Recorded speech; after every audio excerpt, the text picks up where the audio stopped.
everyone, Kristen here from Team Breshna. Today we'll be checking out the Maze Craze template, which is a great template for collecting right answers while finding your way to the finish line. To get started, head to the website, which is breshna.io, and scroll down until you find the game templates. Look for the Maze Craze template and press the Create button to open the editor.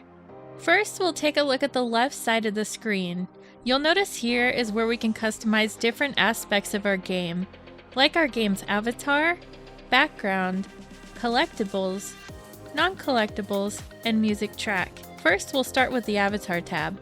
Click on the Avatar tab to open it in the editor. Our avatar is what will be our player character in the game. I'm just going to scroll through until I find one that I really like, and I think I like this yellow one, so it'll be the one that I use. Next, we'll change the background of our game. Click the Background tab on the left-hand side of the editor. There are several different options here, so make sure to scroll through until you find the one that you like the most for your game. For my game, I think I will use this one. This looks super nice, so we'll go with that. Next, we'll add some collectibles to our game by clicking on the Collectibles tab on the left side of the editor. I mentioned earlier that the game in this tutorial will just be collect odd numbers and avoid even numbers. On the Collectibles tab, you notice that we have a bunch of different objects to choose from. You can just scroll through and click on any of the objects that you like to add them.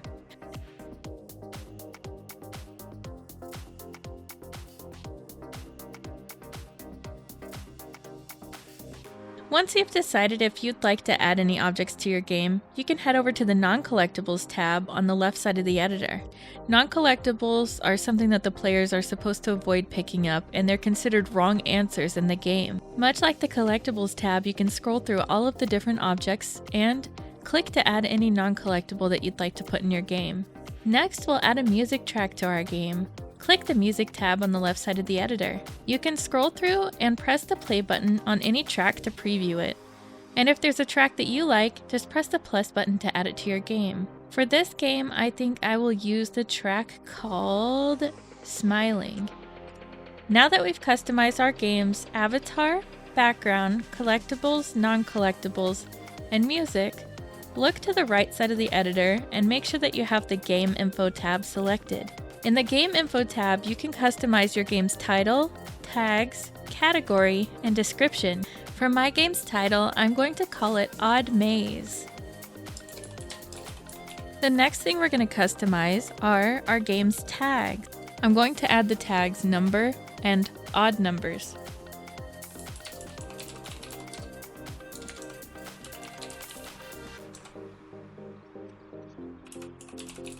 Next, we'll choose a category for our game. Categories include Games for Good, Enterprise, Education, Social and Entertainment, Health, and Sport. I'm going to select the Education category for my game. Now we can choose whether or not we'd like to collect our player emails. By default, this option is checked off. I don't want to have this option on for this game, so I'm going to leave it off. But if you'd like to turn it on, just click on it, just like so, to turn it on. Now it's time to customize our game's description. I'm just going to put, Odd Maze is a game where you collect odd numbers and avoid everything else.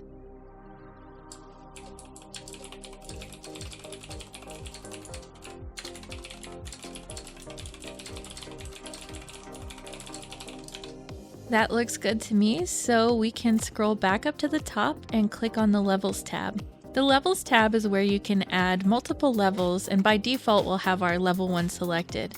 For this video, I'm only going to customize the first level, but you can add as many as you'd like. You'll notice that the avatar and background that we selected earlier shows up here, but you can also customize the color of your maze that will be in your game. Click on the purple color here to change it. You can drag your mouse around anywhere to change the color here, and you can also adjust this bar right here as well to change what color range you're in.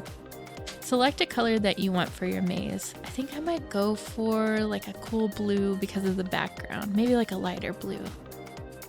Let's go for this.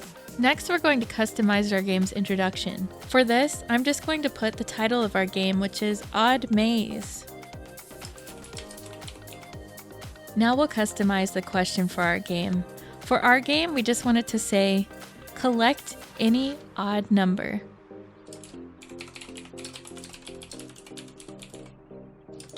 The last thing we'll be customizing is our game's closing answer.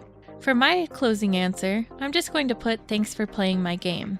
The closing answer pops up whenever the player has gotten to the end of the level or fails the level, so this will work for me. Now that we have a closing answer, scroll down and take a look at the collectibles. Now that I'm happy with my collectibles, I will continue to go through the non-collectibles and press the X on all of them. I want to add 2, 4, and 6.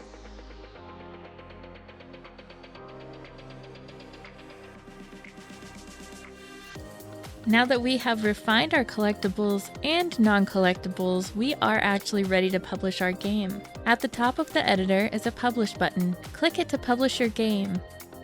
You can press the play button to immediately start playing your game. Additionally, you can press Copy URL if you want to copy the link to share it with your friends and family, or you can embed the game on your website using the Embed URL link. All that's left to do now is to play.